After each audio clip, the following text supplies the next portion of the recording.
Hi, everybody. Again, Jennifer Weiss-Wolf. I'm the Executive Director of the Birnbaum Women's Leadership Center.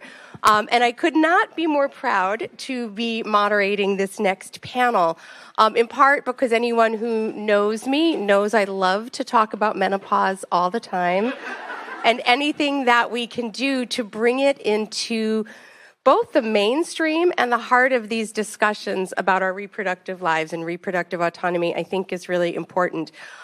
Before I introduce the extraordinary panel sitting to my left, I also want to share that this past weekend, I was with Dr. Malone to my left, and we spent the weekend at South by Southwest in Austin, and it was truly wild to actually see how much all of the topics we're talking about today were on the agenda. I think we both talked and listened on menopause, on maternal health, on abortion care throughout the weekend. But the thing that I truly felt was missing was a needle threading of all of those issues to each other. So it makes me doubly proud to bring menopause to the stage here at NYU Law and have this conversation today in the context of talking of this post-Dobbs and current administration that we're living through and what it looks like to, as Alexis says, drive it like you stole it. Because I think that is what lots of us in the menosphere, as we might say, think about the work that we're doing now. So with that, I'm really proud to introduce all of the panelists here. And I'll also say I feel a little bit we're kind of like setting up a joke, like a scholar, an activist, and a couple of doctors walk into a symposium, because we are doing this a little bit different, as I said this morning. We have two physicians on this panel, Dr. Sharon Malone, who is a fellow in residence with us at the Birnbaum Women's Leadership Center this year, as well as Chief Medical Advisor of Alloy Women's Health, which is a telehealth company serving menopausal medicine and needs, and she's also a forever billboard, the author of the New York Times bestseller, Grown Woman Talk, and if you haven't read it yet, you just should. So thank you so much for being with us, Dr. Malone. As well, we have Dr. Versha Pleasant, who is Clinical Assistant Professor and Director of the Breast Health and Cancer Genetics Clinic at the University of Michigan. Thank you for coming all the way in from Ann Arbor. And I want to actually make a quick note as well about Dr. Pleasant, whose expertise spans everything we're talking about today, including and especially cancer care. So while it was a hard choice to figure out where to land you, I'm really glad you're here on the menopause panel. And I think we're going to do some early needle threading on the overlap between patients with breast cancer and early and premature menopause and what that also means in this policy landscape. And finally, no panel at NYU Law, it feels, would be complete without Professor Margaret Johnson, who is a professor of law and the director of the Bronfein Family Law Clinic at the University of Baltimore School of Law. Was with us here last year at the law school at the Reproductive Justice Clinic, who are our amazing partners at the BWLC. And Professor Johnson is one of the most prolific writers of scholarship about menstruation, menopause, in the law. And as a non-scholar who loves to write about menstruation, menopause, in the law, I really rely on your work and your perspective. So I'm really honored to be joined by the three of you. Okay, so here we are. We're going to lighten it up a little, I think. Menopause feels it's a little hot, but it's also a little light. And on the one hand, I would say that we are here at this moment, and there is no denying, I think, the political, social, public crisis that we're in. But I want to also frame that with that midlife care and menopause care is it something of a renaissance moment right now in terms of people's interest, in terms of organizing, that suggests we might have real opportunity even in this moment. But surely the broader health concerns that abound around Dobbs, around federal leadership, around the state of our federal health agencies in particular, pose substantial threats and could have substantial and impact on the future of menopause care. So that's kind of the context in which we're having this conversation. And I want to start with you, Dr. Malone. I'm going to say a phrase that I know you've heard more than a few times. Menopause is having a moment. We see that headlined everywhere. And in the past year, it's also become a policy reality. We saw within the Biden administration substantial federal dollars promised and already committed to menopause and midlife research. We've seen state legislatures passing laws and introducing new legislation to make menopause treatments more affordable, to help fill the breach around research and education dollars. But I want to ask you to take a step back and say what this moment means to you, truly as somebody who's been practicing in this field for decades, who is really a leading voice right now for the very holistic vision and view of what our approach to menopause should be. So I want you to give us a little perspective and table setting for everyone who doesn't talk about it as much as we do, as well as putting forth your idea of what a comprehensive menopause reform agenda looks like. Got it. Thank you. Thank you, Jen. And thank you for having me. But first, let me just say this. I'm from Alabama, okay? I was feeling like, oh my God, but I know what you mean, okay? Because, not only am I from Alabama, I'm a 6th generation Alabamian. And I know all the things, and I'll quote Nina Simone, Alabama's got me so upset, but Mississippi makes me lose my rest. So, and that's a good Alabama joke, because we like to say thank God for Mississippi. But anyway, all right, so you want me to sort of give you an idea of where we are with menopause, and I feel like Jen and I are on the road all the time, and we are talking menopause all day, every day. And I forget every time I go into a room, I'm like, you've heard this before, right? And they never have. And I have to tell you, because there was a different conversation when I started practice, and I started in 1992, and there was a very different conversation about menopause and about preventative care, particularly when it comes to heart disease. We were just saying every woman should be on menopause. And then a study came out in 2002, a very unfortunate study, but it was the largest one that we had. The Women's Health Initiative came out in 2002, and it put into the universe that not only was hormone therapy not good for your heart, but it caused breast cancer. And you can imagine the panic that ensued. So we went from a universe where about 40% of women who were eligible to take hormone therapy, and mainly for the relief of menopausal symptoms, we went from 40% to less than 5%, and that is where we have stood for the past 22 years, almost 23 years now. And one of the things that is really important to me, when you've lived it's like, pre-Dobbs and post-Dobbs, there really is a bright line between when things really changed. And for the entire 23 years of practice, when you finally looked at the data and you saw it didn't really say that. It never said what they said, but we had these conversations in little communities and academic forum, and it never made it out into the public space. So this is sort of where we have been for 23 years, trying to dig out of this hole to say, really, you can take it. You don't have to suffer.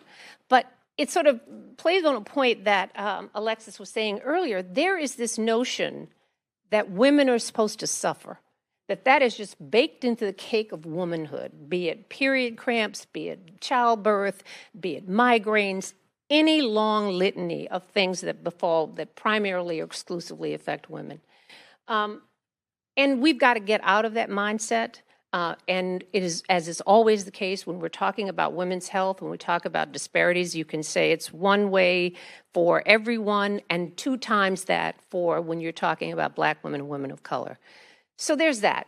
And I think that one of the things that Jen and I have been able to do is she has been the powerhouse behind helping me sort of craft. I can do the medical piece, but Jen helps me with the policy part of it. Because we're saying, well, what are we going to do about it? Because again, it's not enough to just keep saying, trust me, believe me. We've got to get some way to get this translated into some actionable policy. And we've written op-eds and we've talked to people, and we were really making headway there for a little bit towards the end of the Biden administration. And I don't know where we are. I don't know where we are now or where we're going to be.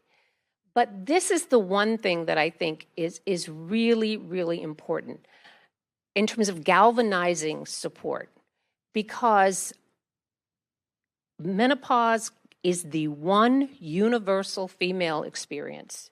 You may or may not get pregnant. You may or may not have a lot of things, but I guarantee you, you live long enough, you will be menopausal. It cuts across partisan lines, race. Every woman who lives long enough will be menopausal. So it's important, not just for a select few, but for everyone. And when you put that in context and you tell women how poorly they have been served, they get mad about it. And that is where I think we're going to start to see the change, because the first thing is to make sure that we get women educated so you understand you thought it was bad, it's worse than you think, just in terms of how we have been ill-served for research, for how we are able to access care. We have an entire generation of doctors who have not been trained in menopausal care. So it's not uncommon for women to walk in and say, hey, I need this, or can you do something about any one of those 34 symptoms of menopause? And your doctor might tell you, well, you're in menopause. What do you want me to do about that? That is unacceptable. It's just patently unacceptable. So we are counting on all of you to, one, get educated, and two, once you get educated, you need to demand better care. And one of the things that when Jen and I think our first piece that we wrote together was really taking on the Women's Health Initiative. And we wrote an op-ed in the Washington Post just to say the first and most important thing that you must do is correct the record. It didn't say that. And no matter how you go around the block and come back again, it didn't say it, it never said it. Fix that. Take that off government websites. And the other thing that I think that women need to be aware of is that the NIH is the largest funder of medical research in this country. As of when I wrote my book, I was like, okay, well, how much do we spend? As of 2022, it was $45 billion was allocated for medical research. Do you know how much of that went to women's health? All of it, not just menopause. Less than 11% of that $45 billion went to conditions, breast cancer, uterine cancer, migraines, fibroids, everything, less than 11%. And to me, that's unacceptable. We are 51% of the population. We're probably 60% of the voting population to have that little attention paid to the things that affect us. So when you hear those numbers, I don't want you to say, isn't that interesting? I want you to get really mad about it, because that is where we are starting from. It's just making people aware of how women have been ill-served, how disparities have not been addressed. And the one thing, and I will stop because it gets me going, we have been talking about health disparities for as long as we have kept data on health. It's not just maternal mortality. It's cancer, it's breast cancer, it's uterine cancer, it's heart disease, it's fibroids, you name it. Take that same 2 to 3 times risk and put that on Black women. And what we have been doing consistently is just going, yeah, it's 2 to 3 times. Yeah. What hasn't been done is we have not addressed it. No one has taken it to the next step to say, well, why is that? And more importantly, what exactly are we going to do to address that? So we have got to leave that status quo and make sure that, now you know, and what are we going to do about, and we sort of are activating, and Jen has put together a fantastic citizens guide to menopause advocacy, which really gives you like 6 simple points of the things that we can all do and share to make sure that we address the inequities in menopause and women's health and midlife generally. Thank you, Dr. Malone. And that's actually a great segue to Dr. Pleasant. So who I mentioned, her expertise is in the combination of breast cancer patients, and also racial disparities. So, and we know from the data, from what Dr. Malone just said, that there are these significant racial disparities, particularly in how menopause is experienced, how treatment and care is delivered, and also in breast cancer and breast cancer diagnoses.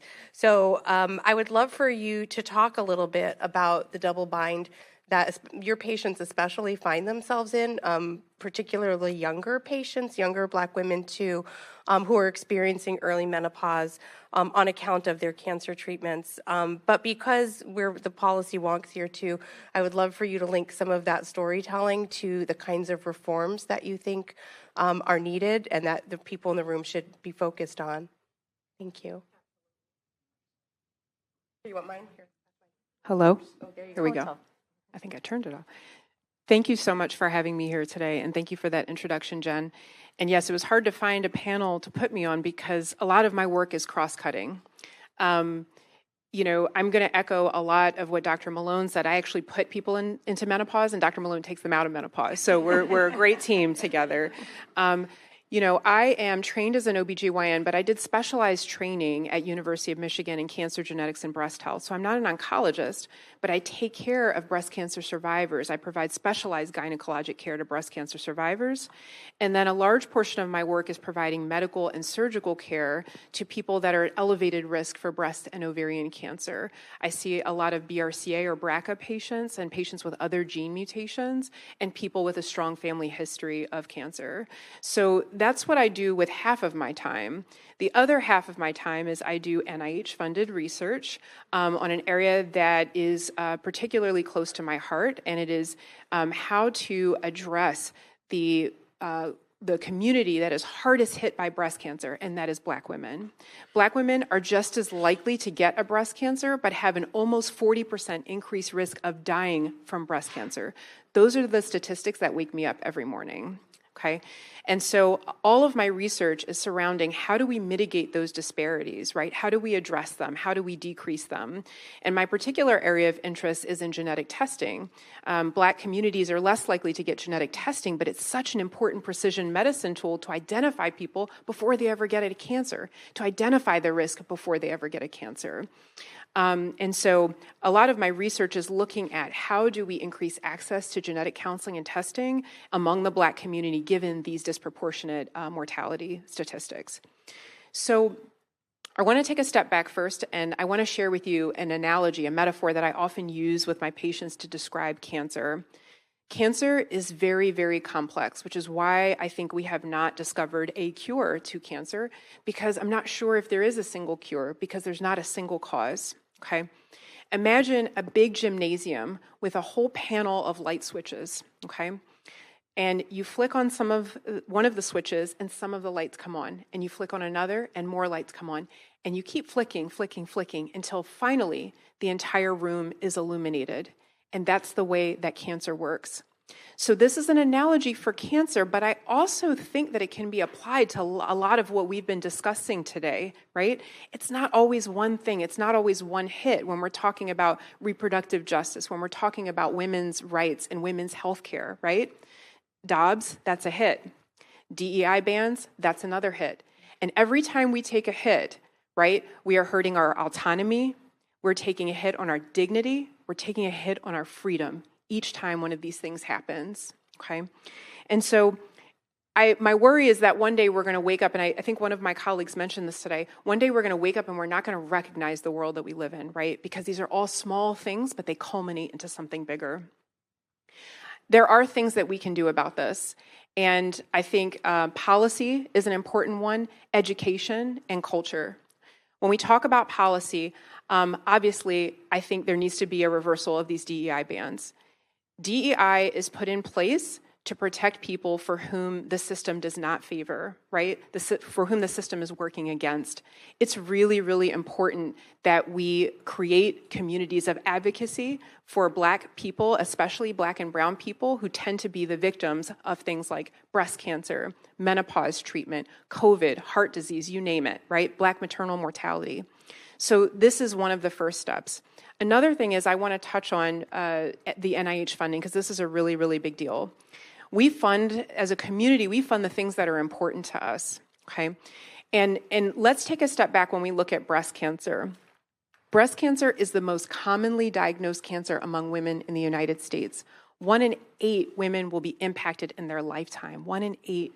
Think about family members that you have, colleagues, friends. Some of you may have been impacted personally by breast cancer, okay?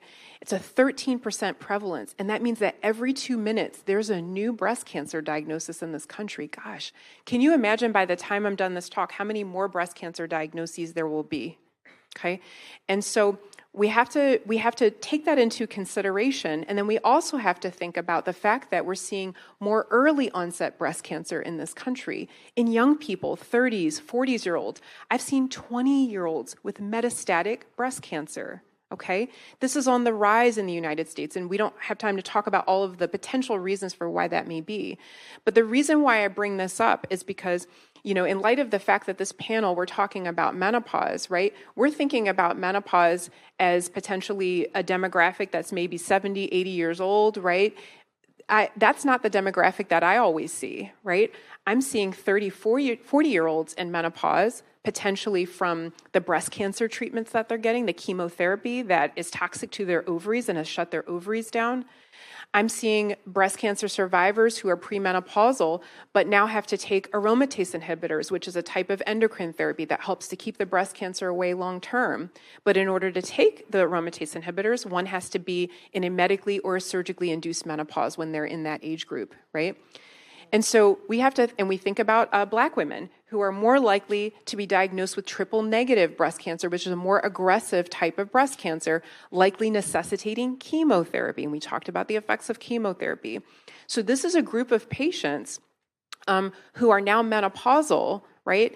But the data suggests, right, in the general practice in medicine is that we generally do not give hormone therapy to people who have had breast cancer. And you can see how this is problematic. When we don't give hormone therapy to a person either that does not have ovaries or whose ovaries have shut down at 30s and 40s, we're actually increasing their risk of dying from heart disease, mortality from heart disease, which is the #1 killer in the United States.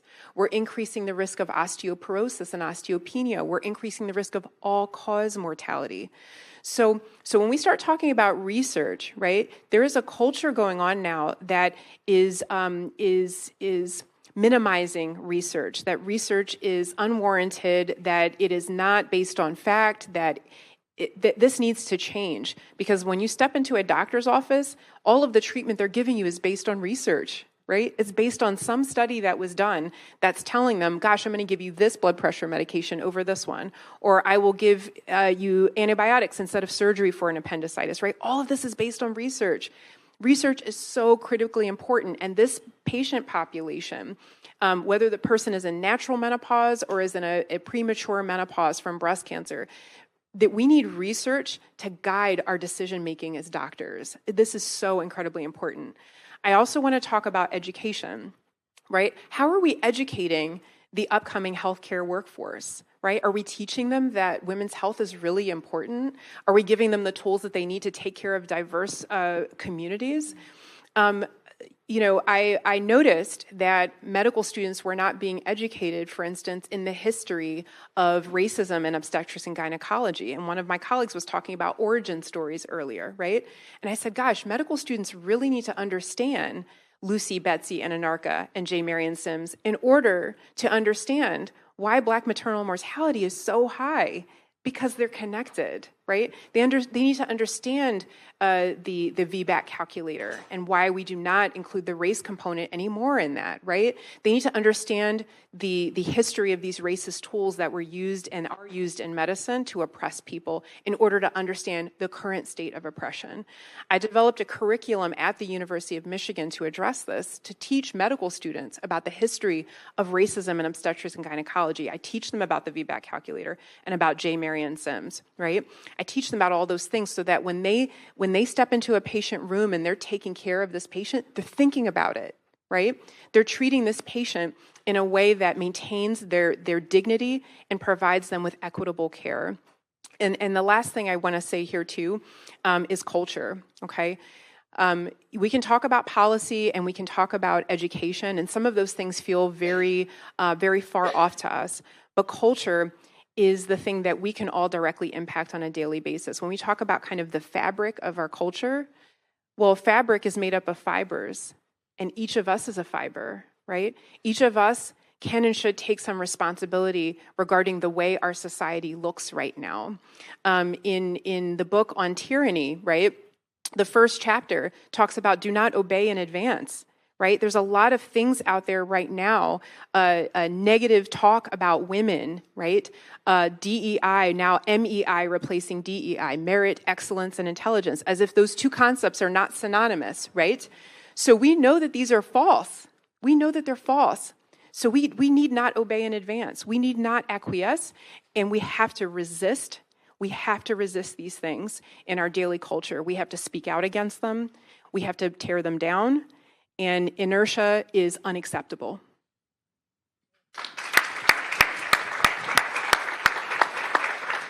Thank you so much. And I'm going to bring you now, Professor Johnson, into the conversation as well. And I guess a little bit back more to sort of the legal and jurisprudential framework too. We think about all that we've seen in these early weeks, these attacks on science, these attacks on research, these attacks on who we are, like even the vocabulary. I think describing any four of us on the stage, we're all described by banned words at this point, our very beings, which is a lot to process. But you've been really over, certainly for the past 5 years, 10 years, thinking about the laws and structures which could be guiding what it looks like to treat our bodies and our bodily functions more fairly and equitably, especially in the workplace, which we haven't really addressed yet today.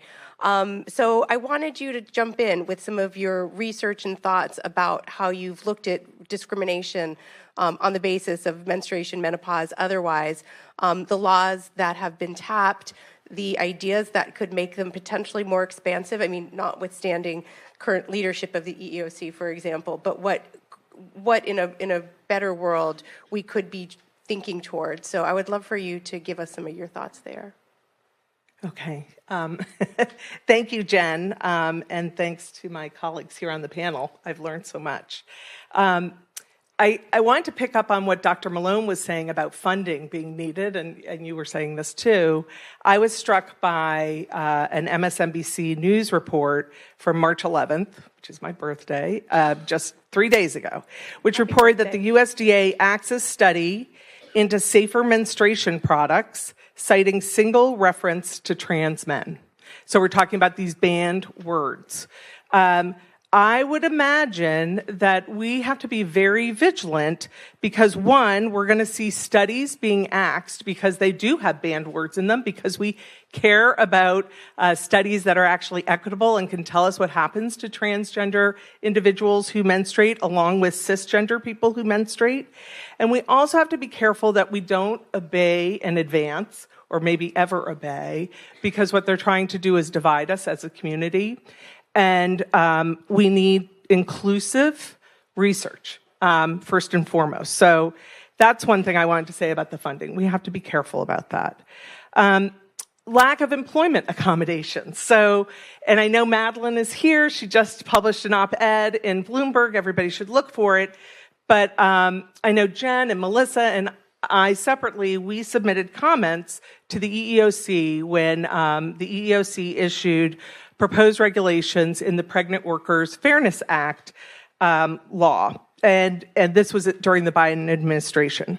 The Pregnant Workers Fairness Act provides for accommodations for pregnant workers, including those who have experienced childbirth or related conditions. So I and others submitted comments to say that these accommodations should include menopause, for instance, and perimenopause. They had already identified that the menstrual cycle should be accommodated. Well, in publishing their final regs, The EEOC did not include menopause or perimenopause, and in fact, they sort of rolled back the regulation that was proposed around the menstrual cycle.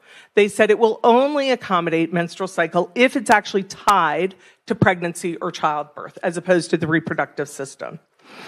Now, in the EEOC's discussion, though, we had some good news. In the discussion, the EEOC, talking about these comments, said, we actually don't think we need to modify the regulation to include menopause, perimenopause, or menstruation because we believe that under Title VII, menopause, perimenopause, and menstruation is sex discrimination. And so there will be an avenue for anti-discrimination there.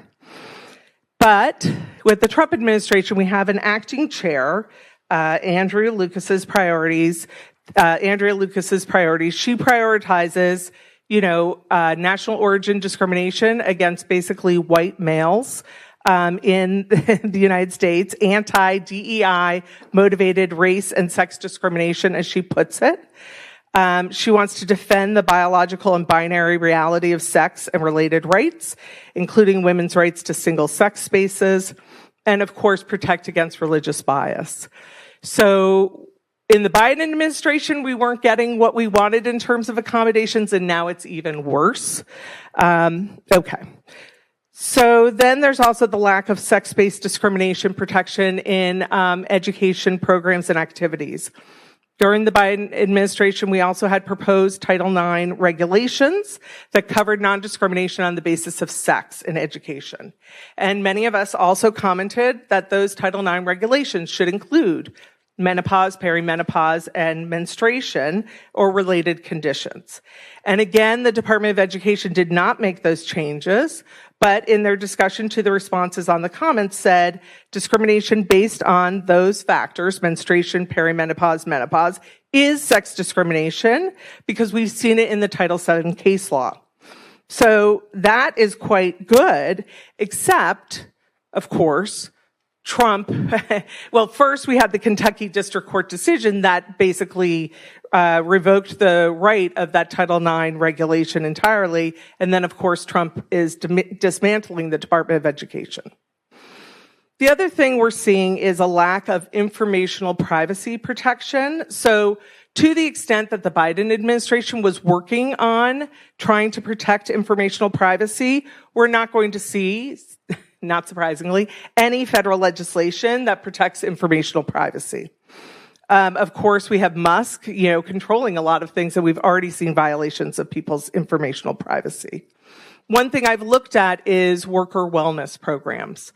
So employers, I think it's employers give cash bonuses and incentives for people to use an app that relates to their health, and they get paid if they use it. And many employees reported to people that they use those apps because the difference in the money makes a difference to them. They say that it helps them pay for their diaper money or other things. The problem is that if someone who is experiencing, say, perimenopause or menopause symptoms puts in their symptoms like forgetfulness, depression, anxiety, sleep deprivation, and cognitive impairment, some very common symptoms that may be experienced, there's a concern that there isn't a wall of privacy between those apps and their employer. And the employer now has a lot more information about someone who's experiencing menopause in the workplace than they do about someone who is not experiencing menopause. And with that information, then, there could be adverse consequences to their employment. And we don't have federal law, and we will not get federal law to protect against that. The final thing I wanted to talk about was increased punitive action against workers based on other forms of surveillance. So there was a great story in the New York Times that talked about the increased use of digital productivity measurement tools, such as cameras and keystroke measurers. 8 of 10 of the largest companies use this monitoring. What this does is if someone leaves their workstation for longer than what they consider to be a normal time to take a break, they will be penalized. And in fact, the New York Times story showed that this one woman had her pay docked for the time that she spent away from her workstation. Given that Trump's administration has done a return to work for federal workers, right? And an email request saying now list your 5 accomplishments from last week, we know that worker surveillance is part of this administration's agenda for people. So we're going to see more and more surveillance that is not going to be curtailed by any federal law protections. And what we will see is that people experiencing perimenopause, menopause, and menstruation may get penalized more than other people because they may have to go to the bathroom more often to attend to bleeding and heavy bleeding. They may need to leave to get a cold compress or a cooling room or get a fan. So I think this worker surveillance is going to have a disparate impact on people who experience menopause, perimenopause, and menstruate. So those are my sort of views of what I'm seeing and looking down the pike in this administration that impacts menopause. It's bleak, sorry. No, but it doesn't have to be. And let me say, I knew it was going to come back to Alabama. Okay, J. Marion Sims was in Montgomery, Alabama, when he was experimenting on Anarcha, Betsy, and Lucy. And J. Marion Sims, for those of you who don't know, is considered the father of gynecology. Well, how did he get to be the father of gynecology? Because he experimented on these 3 women and operated on them multiple times. But there's also another person that I want you to know, whose name I want you to know from Alabama, and is pertinent to our discussion that we're having today, and that is Dr. Josiah Nott. Dr. Josiah Nott he practiced medicine in Mobile, Alabama, my hometown, and it was only when I was doing research for my book that his name even came up. I lived on a street. It was kind of a strange street. It was clear segregation in Mobile, but where I lived was the end of where black people were, and then downtown, and then white people were on the other side. But it was clear that our street was always kind of on the border. I was like, well, what used to be here? There were businesses and things. So I did a little history on my street, and I found out that Dr. Josiah Nott started the first medical school in Alabama, and it was literally 3 blocks from my house. And the reason why we need to know Dr. Josiah Nott is because he was one of the most prominent physicians and lecturers who went around the country explaining why black people were physiologically different, inferior. They were measuring skulls, this phrenology saying, oh, well, this is why black people aren't so smart, because their skulls are different, their cranial capacity is different. And how about they never went to school? It was illegal to teach them to read. That's why you can't read. It has nothing to do with the size of your skull. And the reason I bring that up is because as we start talking about healthcare disparities, and clearly there needs to be more research into this, but it's less genetic than it is environmental. Because what is the common thread that stitches together all of the things? Cancer, heart disease, menopause. Black women experience menopause differently. We go into menopause earlier, the symptoms are more severe, they last longer. And when you're talking about cancer, and let me say, and cancer is a multifactorial disease. Breast cancer, uterine cancer, it's almost the exact same statistics for breast cancer as uterine cancer. We get it at the same rate, but we are more likely to die from it when we get it. But in the words of the late, great Bill Withers, while we're on our way to wonderful, when we get to just okay, we better look around because that may be as far as we get. We can do 2 things at once. We can do research, we can look for genetic markers and things that may be particular, but I don't think that is the sum total of it, because there are all these social determinants of health that Dr. Arlene Geronimus at the University of Michigan talks about, is that there is a common thread. It is not what's wrong with black women. It is not that there is some, genetic problem there. But we keep focusing on the things that when we are doing what I say, people who are affected most, we keep looking at them and saying, well, what are you doing wrong? if you would just not perm your hair, if you would just stop braiding your hair with that synthetic, all of these things, there's always something where you are trying to blame the person, and that takes the responsibility off the things that we could all do. You know, access to screening, education about what the signs and symptoms are, access to quality health care. That's low-hanging fruit. But for some reason, we lack the will, because it's easier and to blame the people who are most affected. And I will say this because it just got me going. My sister, who, again, we get back to Alabama.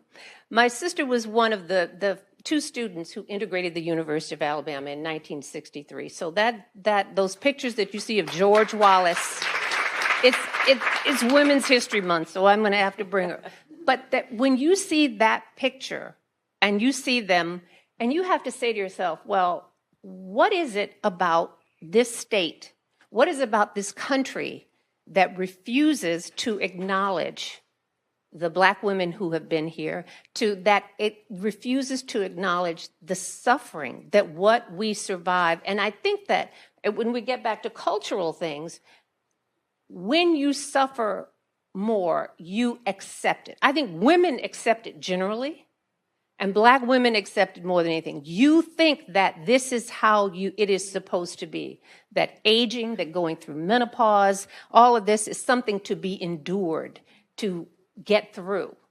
And I think that the message that I keep, in addition to the research and everything that was out here, it really is about educating women and making them understand that in the workplace, I don't want you to have a cooling room.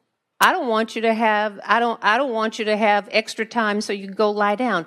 I want you to have access to the care that will address those symptoms.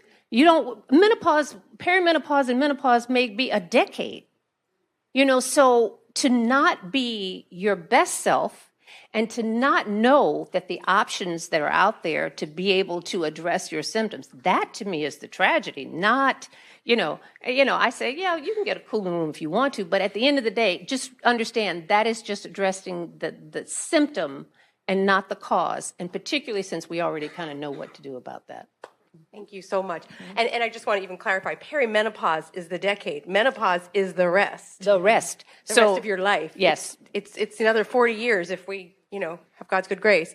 I actually love where you just brought us, and I want to ask each of you to sort of humor me on one idea. This groundswell of interest around menopause over the past couple of years, I continue to believe has the power to transcend a lot, because there is something so deeply universal that these conversations about disparities, that these conversations, every aspect of it, perhaps it's the place where we can strip some of the partisan toxicity. Perhaps it is the place where we can be more communal and bring in better, deeper connectivity and conversation.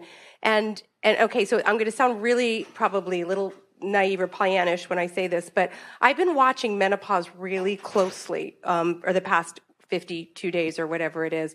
And I will say that when all of the pages were stripped off of the federal websites for, daring to use the word female or otherwise, the menopause pages stayed intact on the NIH and on its women's health page.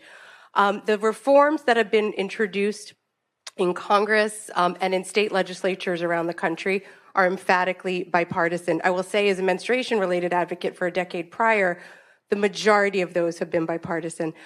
Is there an opportunity to transcend at this moment? And then what does it take? Is it a fly below the radar?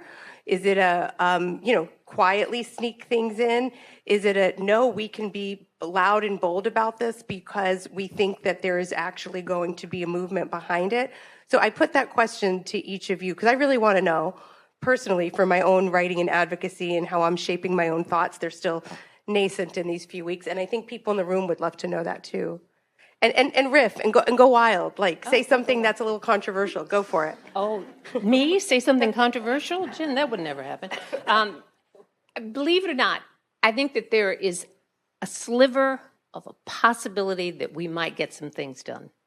And the reason why, you know, the old saying, you know, a stop clock is right twice a day. The doctor who has been nominated to be the head of the FDA, Marty Makary, is a Johns Hopkins trained surgeon, and he has written a book, and I forget the name of it, but it just came out recently, and he has a whole chapter in there on hormone replacement therapy and menopause and where this whole thing went off the rails. And one of the big problems that we have for hormone replacement therapy or estrogen-containing products is that they carry a black box warning. And the black box warning, based on that same study that put all that bad information out there, says, don't take this because it can give you a heart attack, a stroke, cancer. Probable dementia. Okay, so if I sat there and spent a half hour talking to you about hormones and how this is great and you're gonna feel better, and you go home and you read that black box, you're like, no, and that's what happens. Even when women have the opportunity, they look at it, it sounds scary, they take it away. And so, believe it or not, Dr. Makary is one of the people who has the power to take that black box warning off of estrogen-containing products. So I'm a little hopeful. I don't know how we're going to do with everything else, but let's keep our fingers crossed on that. And I'm going to just interject before we pass it down the line that there is actually a citizens campaign and petition around the removal of the box warning on vaginal estrogen. And if folks want more information about that, I'm happy to share it because it's something that we're both part of. I would agree with that. I think that there is some hope, although, again, my worry goes back to research, because research and the practice of medicine, the practice of clinical care are really very hard to distinguish from one another, and they're interdependent. And so even though we may be flying under the radar in this regard, I worry about research, right? Because there's research being done out there on other forms of menopausal hormone therapy. There's research being done on testosterone. There's research being done on breast cancer survivors, young breast cancer survivors who are not being given hormone therapy. How do we protect their bones and their heart, right? And so even though I think the agenda can still move forward, I worry about it kind of staying horizontal and not being able to elevate because of the lack of research dollars or the freeze on research dollars. Another thing, too, that I want to point out is I want to go back to the education component, because Dr. Malone and I were kind of comparing notes before the panel, and hormone therapy is something that she was trained in that I was not very strongly trained in, and a lot of younger OBGYNs can attest to that. It's just not something that was really discussed much, and it has come up quite a bit in my practice, as I mentioned, because I put a lot of people in menopause, right? And I tell them that, gosh, cancer is really important, and I want to decrease people's risk of cancer, but I also make it very clear to them that, hey, heart disease is a real thing, and that kills more people in the United States than cancer does. And I'm very happy to give you hormone therapy as long as you are eligible for it. And I get not a few patients that will come to me, and other doctors have told them, no, you have BRCA, you're at high risk for cancer, you can't get hormones. And I'm like, oh no, God, we should definitely put you on hormones, right? And so I think there has to be a re-education of our trainees in OBGYN, in family medicine, to understand and to sort of demystify hormone therapy and really talk about who is it beneficial for, what is the correct timing, and how can we really improve the quality of people's lives using hormone therapy. And I think it has to, people who are doing the teaching, they're writing a lot of the history, right? So if teachers are not teaching something, then the learners are not learning it, right? Conversely, if teachers are teaching the wrong thing, then the learners are learning the wrong thing. And one thing I wanted to just comment on about this physician in Alabama, right? When we talk about, when I teach the students about J. Marion Sims and Lucy Betsy and Anarcha, and if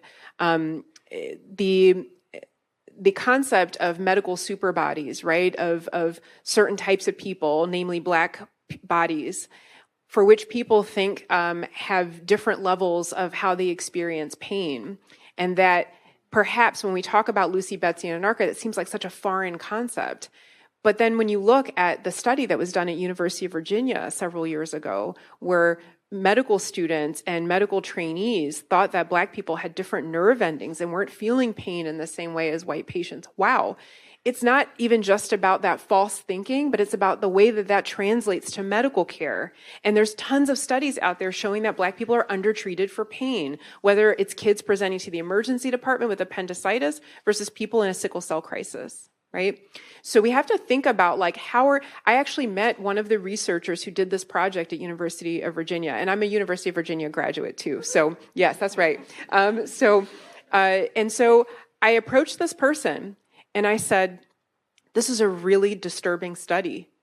And I said, what are you going to do about it at the University of Virginia? And he looked straight at me and he said, Versha, you're not understanding.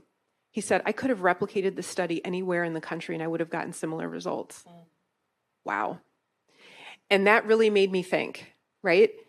What are we teaching our students? What are we teaching our trainees? What are we indoctrinating them with? Are we teaching them that women's health is important? Are we teaching them about menopausal care? Are we teaching them about racial health disparities? We have to think about how we are educating our learners.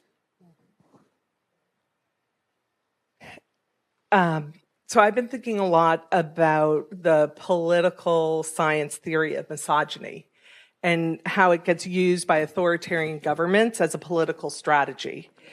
And misogyny being different from sexism in how it's defined. Instead, it's defined as a political tool often used by authoritarian states to exercise power to devalue and subdue and dominate women and pregnant capable people, as well as anything that gets feminized.